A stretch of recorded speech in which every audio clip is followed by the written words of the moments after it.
Students, मेरा नाम doctor किरण गुप्ता है और मैं गृह विज्ञान विभाग की व्याख्याता हूँ। आज का हमारा टॉपिक है बाल विकास। बाल विकास के बारे में जब हम चर्चा करना शुरू करते हैं तो हमारे मस्तिष्क में बहुत सारे चीजें जो हैं वो प्रश्नों के रूप में उभरने लगती है। तो सबसे पहले मैं आपको बाल विकास के 4 आयामों के बारे में बताना चाहूंगी, जिसमें पहला आयाम हम जो लेंगे बाल विकास की परिभाषा से संबंधित होगा। उसके अलावा सेकंड नंबर पे हम लेंगे बाल विकास का महत्व। थर्ड नंबर पे हम चर्चा करेंगे बाल विकास के क्षेत्रों से संबंधित, एवं जो चौथा आयाम है हमारा वह रहेगा बाल विकास के सिद्धांत। जब हम बाल विकास की बात करते हैं तो हमारे मस्तिष्क में यह प्रश्न होता है कि बाल विकास की क्या जरूरत है, ये क्यों पढ़ा जाता है। बाल विकास की इसलिए जरूरत होती है क्योंकि इसमें बालक या मानव के संपूर्ण व्यवहार की एक अध्ययन की पद्धति होती है, जिसको कि जो हम लोग पढ़ाई करते हैं तो उसके द्वारा हम बेटर जो बिहेवियर है या जो भी हमारे बेटर लाइफस्टाइल है उसके पैटर्न को हम इसके द्वारा समझने की कोशिश करते हैं। जीवन के हर पहलू में, जीवन की हर अवस्था में हमें बाल विकास की जो अन्य क्षेत्र है उनमें हमें ये जानने को मिलता है कि हम बाल विकास के द्वारा अपने अंदर क्या क्या इम्प्रूवमेंट्स ला सकते हैं, क्या क्या हम अपने अंदर चेंजेस ला सकते हैं। तो जब हम पहले आयाम की बात करते हैं तो हम सबसे पहले देखेंगे बाल विकास की परिभाषा। बाल विकास की परिभाषा बालक के व्यवहार, रुचियों एवं लक्ष्यों में होने वाले क्रमिक एवं विशिष्ट परिवर्तन को ही हम बाल विकास के रूप में जानते हैं। मीन्स कि जब बालक का जन्म होता है उससे भी पहले जब वह माता के शरीर में होता है, यानी जब निषेचन की प्रक्रिया शुरू होती है, उस समय से लेकर के बालक के जन्म और उसकी मृत्यु तक के समय में जो भी उसके व्यवहार में परिवर्तन आते हैं, बालक की रुचियों में परिवर्तन आते हैं, उसके लक्ष्यों में परिवर्तन आते हैं और वो विशिष्ट होते हैं, क्रमिक होते हैं।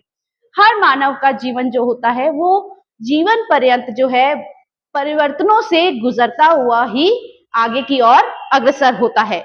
तो हमें परिभाषा के रूप में अगर जानने की जरूरत पड़ती है तो बालक का संपूर्ण विकास ही उसके व्यवहार से संबंधित हो, उसके अन्य विकास से संबंधित हो, जो जीवन पर्यंत उसके चलने वाले हैं, उन सब की जो अध्ययन की विधि है वो हम बाल विकास के अंतर्गत ही देखते हैं। अब हम बात करेंगे बाल विकास के महत्व की, कि यह दूसरा आयाम है जिसपे हम गहराई से चर्चा करना चाहेंगे कि अगर हम बाल विकास का अध्ययन कर रहे हैं तो उसका महत्व क्या होता है, क्यों ये पढ़ना हमारे लिए जरूरी है, इसकी इम्पोर्टेंस क्या है।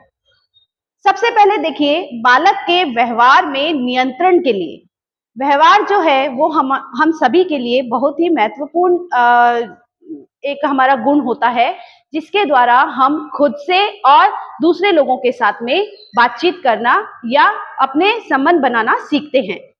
यदि हम बालकों के व्यवहार में क्रमिक परिवर्तन और अच्छे सकारात्मक गुणों का समावेश करना चाहते हैं तो हमें बालकों के व्यवहार पर एक ऑब्जर्वेशन रखनी पड़ती है, उनको एक पैटर्न सिखाना पड़ता है, जिसके द्वारा वे आगे चलकर संपूर्ण अच्छा व्यवहार जो है वो करना सीखते हैं।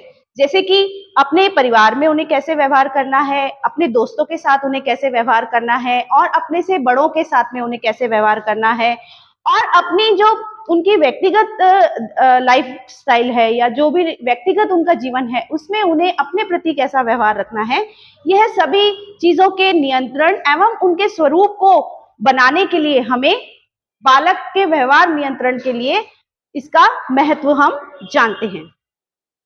दूसरे में हम महत्व अगर देखें तो शिक्षण प्रशिक्षण में, यदि किसी भी बालक को हमें शिक्षित करना है, किसी भी बच्चे को हम शिक्षा देना चाहते हैं तो उसको शिक्षा देने की जो पद्धति है उस तरीके की पद्धति को हमें कैसे समझना है, वो पद्धति क्या होनी चाहिए, किस तरीके से बालक जो है हमारे द्वारा दी गई शिक्षा को अच्छे ढंग से लेता है और फिर उसको वो अपने कार्यों में दिखाने की प्रयास करता है। तो ये सब चीजें जो है वो हम शिक्षक प्रशिक्षण में देखने को मिलती हैं, जिसमें कि हम अगर बालक के व्यवहार को समझ गए तो हमें बालक को शिक्षित करना भी बहुत अच्छे से आने लगता है।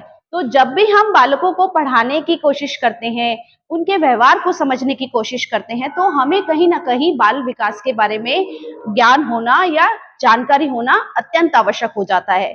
जब भी हम बालकों के साथ अच्छी तरह से काम कर पाएंगे और जो हमारा उद्देश्य है उनको शिक्षित करना, उनकी जो शिक्षा है उसमें उनका सर्वांगीण विकास हो, उससे संबंधित हम उनको जो है पद्धतियां सिखाते हैं और उस पे हम फिर कंटिन्यूसली उस पर काम करते हैं। तो जब हम अच्छे टीचिंग मेथड्स या अच्छी टीचिंग स्टाइल्स को अपनाते हैं बच्चों के साथ काम करने में, तो उस समय हमें बाल विकास का अध्ययन करना आवश्यक होता है और इसीलिए बाल विकास का इस आयाम में भी महत्व के रूप में देखा जाता है। तीसरे महत्व की हम बात करें तो अनुशासन के विकास में, किसी भी मानव के जीवन में अनुशासन उसके लिए बहुत ही महत्व रखता है। हमारे बालकों के अनुशासन की अगर हम बात करें तो बच्चों को एक सही डायरेक्शन देना, डिसिप्लिन सिखाना, ये हम सभी माता पिता एवं शिक्षक गणों की एक महत्वपूर्ण जिम्मेदारी के रूप में हम देखते हैं। तो अगर हम उसके बच्चे के अंदर अनुशासन डेवलप करना चाहते हैं, मान लीजिए दिनचर्या उसको कैसे अपनी मैनेज करनी है या बच्चे को सुबह से लेकर के जो पूरा दिन भर क्रियाकलाप करने हैं, उसमें उस बच्चे को अपने कामों की सूची नहीं पता, उसको क्रम नहीं पता कि मुझे कौन सा काम पहले करना है, कौन सा काम बाद में करना है, तो उसमें क्या होता है कि उसको ये कोई गाइड करने वाला नहीं होता है। अगर उसको अनुशासन बताने वाला कोई हो, किस तरीके से उसको अपनी क्रियाओं को सफलतापूर्वक आगे क्लास में करना है या घर में करना है, उस तरीके की जो जानकारी बच्चे को देनी है, वो भी एक उसके अंदर देने की हमारे अंदर एक कला होनी चाहिए। यह कला हमें बाल विकास क्षेत्र के द्वारा ही प्राप्त होती है। चौथा अगर हम महत्व देखना चाहें तो वो है वैज्ञानिक दृष्टिकोण, यानी कि हम सभी बालकों का या सभी व्यक्तियों का व्यवहार जो होता है वो अलग-अलग होता है। हम सभी जानते हैं कि सभी की अपब्रिंगिंग जो है या सभी का जो जीवन होता है वो अलग-अलग वातावरण में होता है। तो जब हमारा विकास अलग-अलग वातावरण में होता है तो इसके कहीं न कहीं हम वैज्ञानिक दृष्टिकोण के रूप में भी हम इनको देखते हैं कि इसकी वैज्ञानिक दृष्टिकोण को अपनाने के लिए कि हम किसी का व्यवहार अगर स्टडी कर रहे हैं तो उसके उस व्यवहार के पीछे क्या कारण हो सकते हैं, उसको हम वैज्ञानिक तरीके से सत्यापित करते हैं कि उसके व्यवहार में यह जो है अच्छी चीजें हैं, ये उसके व्यवहार में अच्छी चीजें नहीं है या विकास करने जैसी बिंदुओं पर चर्चा की जानी चाहिए। तो उसमें हम बाल विकास के द्वारा ही वैज्ञानिक दृष्टिकोण जब हमें चालू करना है या स्टार्ट करना है तो हम उसको वैज्ञानिक दृष्टिकोण के रूप में देखते हैं। पांचवा महत्व है बाल निर्देशन में। यदि बालकों को सही गाइडेंस मिलती है, यानी कि उनको सही निर्देशन मिलता है समय पर, तो उनके जो क्रियाकलाप होते हैं वो भी उनके सही दिशा में अग्रसर होते हैं।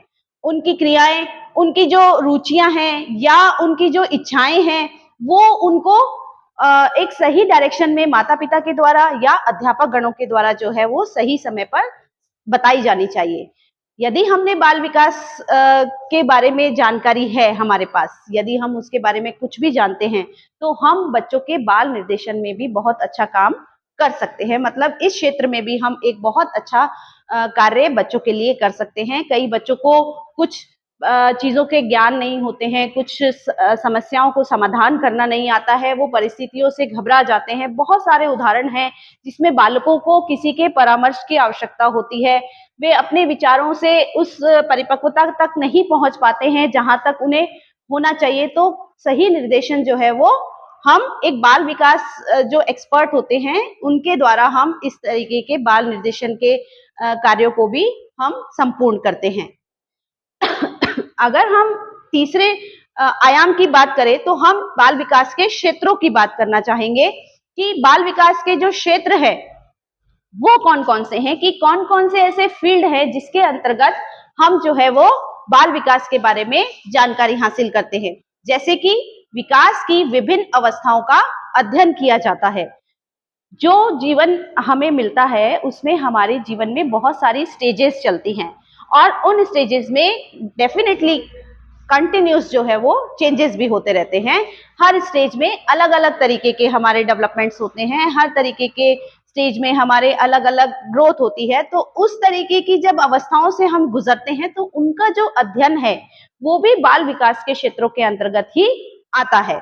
बाल विकास के विभिन्न पहलुओं का अध्ययन, कि बाल विकास के जो विभिन्न पहलू होते हैं, यानी कि व्यक्ति का व्यवहार और उसके जो आने वाले समय के उसके जो भी उसके गोल्स हैं, लक्ष्य हैं, उनके बारे में वो सारा अध्ययन हम इसमें करते हैं।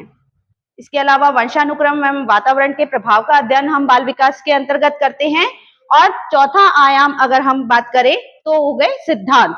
सिद्धांतों पे बाल विकास की जो पूरा अध्ययन हम करते हैं, जिसमें कि यह एक निरंतर चलने वाली प्रक्रिया है, अधिगम एवं परिपक्वता का परिणाम है, अवस्थाओं के द्वारा अग्रसर होता है एवं सामान्य से विशिष्ट की ओर होता है।